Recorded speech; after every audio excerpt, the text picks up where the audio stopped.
Today we're going to create a spring. So to do that, we will create a new document and we're going to call it,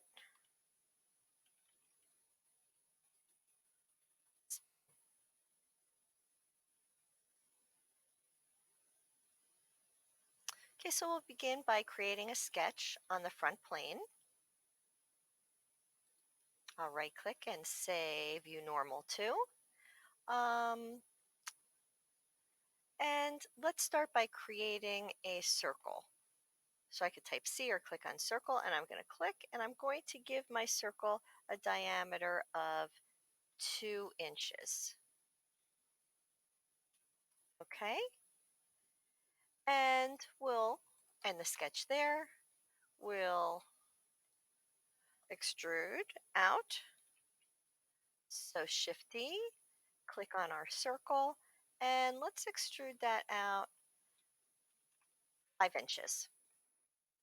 Okay, and this is a cylinder that we're going to create our spring around. Okay, so we're going to use a new tool, and let me see if I can find it. Here it is. It's called Helix. Okay, when you create a helix, you need to choose the face that you want to create your helix on. And we'll choose this face.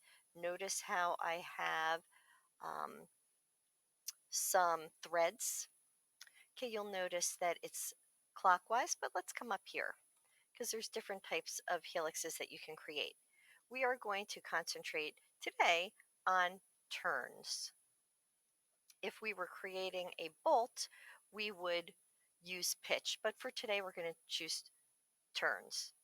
Okay, we're going to leave it in the clockwise direction and we're going to choose a number of revolutions. Right now there's 4. Let's see what 15 looks like. Okay, all right, that looks good. And let's click on the green check mark. Okay, so we really only care about um, the spring, which you could see right here in yellow. So let's eyeball off our part 1 so we can see the spring. Okay, so I'm just kind of looking around and I'm looking for my end point of my spring, which you'll notice goes through the top plane. Okay, so I am going to choose to create, let's see, let's go to the top plane, view normal. Okay, and I'm going to zoom way in. Okay, until I find that endpoint here. Okay, and I'm going to create a sketch and create a circle right at that endpoint. Okay, so this circle will be used for um, sweeping and the size of the spring. So I'm going to make this size 0.01. Let's actually, you know what, let's make it 0.1.